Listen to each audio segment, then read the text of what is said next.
So I posted a video several months ago about how many new Jackson guitars are ridiculously overpriced. Now don't get mad, but I may have been wrong. In this video, I'm going to take a look at Jackson's concept series and how it might just be Jackson's best value. This is the Axe, let's go! And welcome back to the channel. For those of you that are new, my name is Nick. So with guitar prices continuing to climb, we're all looking for the best deal on any type of guitar gear. I've made a few videos about Jackson guitars becoming extremely expensive and the new ones being overvalued. But now after looking a little deeper, I might be walking back here to eat a little bit of crow. I started to look at the Jackson concept series, and yes, while expensive, I did notice some features that might justify their price. Here, let me show you what I'm talking about. Let's take a look at this Jackson concept series Rhodes RR24HS. Beautiful looking guitar, and it looks like it pays homage to like the original Randy Rhodes with that white and black.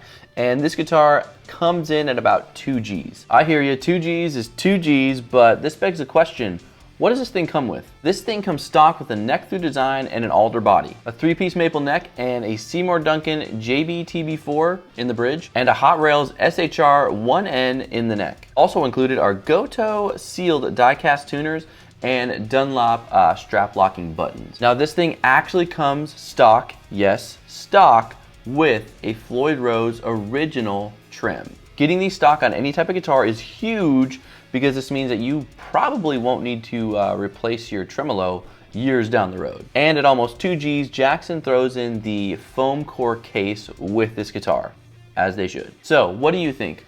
Overvalued? Let me warp your mind. Let's take a look at a super similar guitar in the ESP Alexi Laiho Signature Ripped V. Now I get this is a signature guitar and it's got that allure to it, and you know, a lot of people are gonna want it because of the name, but let's dive into its actual features. Very similar design to the Jackson, albeit some differences in the color, the inlays, and some other fine details. But this thing comes with neck-through design, alder body, 3-piece maple neck, ebony fretboard, and yeah, an original Floyd Rose. Some smaller differences that distinguish the Jackson from the ESP is that the ESP does have EMG branded pickups and locking Gotoh tuners at the top. For two pretty specialized guitars, these two match up pretty good, so it would seem that the price would be just about the same, yeah? Look at this.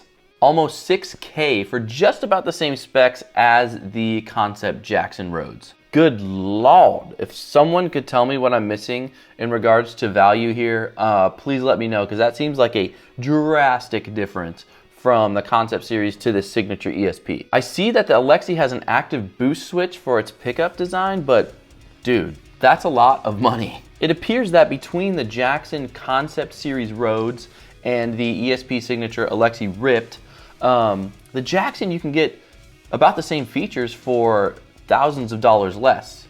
That's just my take. Still don't believe me? Let's take a look at the Concept Series Soloist SL Walnut HS. Now this thing is a beautiful guitar if you're really into that wood grain, and it comes in at a price tag around 2K. Being a Jackson Soloist, this guitar is a neck-through design. It comes with a mahogany body and it has a walnut veneer top. It has a 3-piece neck, an ebony fretboard, the satin finish on the back, which is a nice touch, and in the front, it's got a nice pair of Seymour Duncan pickups stock. The famous full shred in the bridge and the custom flat strat in the neck. You will not want to swap out these bad boys. To round it out, the Soloist has Gotoh locking tuners at the top and Dunlop locking strap buttons. Oh, and of course, I can't forget, this thing comes with an original Floyd Rose. I'm sorry, those things just get me excited. And as expected from Jackson, within this price range, it does come with the foam core case.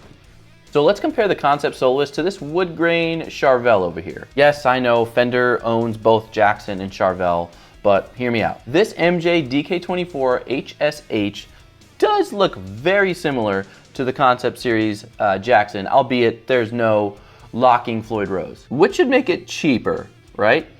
Let's take a look. Basically, the Jackson and the Charvel, they differ on these few things. The Charvel has a bolt-on Wenge neck, different inlays, and an HSH design. Lastly, it has a Gotoh non-locking tremolo instead of a locking original Floyd Rose. Other than that, they have the same tuners, body, fretboards, and they almost have the exact same pickups. In regards to the pickups, the Charvel does have an extra one in the Seymour Duncan Alnico 2 Pro in the neck position. Aside from a few very subtle differences, these guitars are largely the same guitar. But as always, look at the price tag.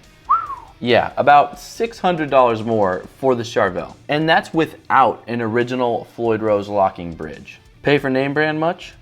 Now that's pretty significant in regards to price difference, which shows me that the Jackson Concept Series actually does have some value when we compare them to other like brands and guitars. And then considering the Concept Series price, you have to think these things do come with the foam core case, which is something you're really gonna wanna get when you start to get guitars of this caliber. With all things considered, I really don't think the Jackson Concept Series is a ripoff at all. Alright guys, so that's just my take. I just wanted to throw Jackson a bone and highlight one of their series that I think really has some value and won't completely rip you off. Tell us what you think in the comments, and if you have one of these bad boys, let us know. With that said, I just really want to thank each and every one of you for stopping by the channel. I really mean that, and I will see you later.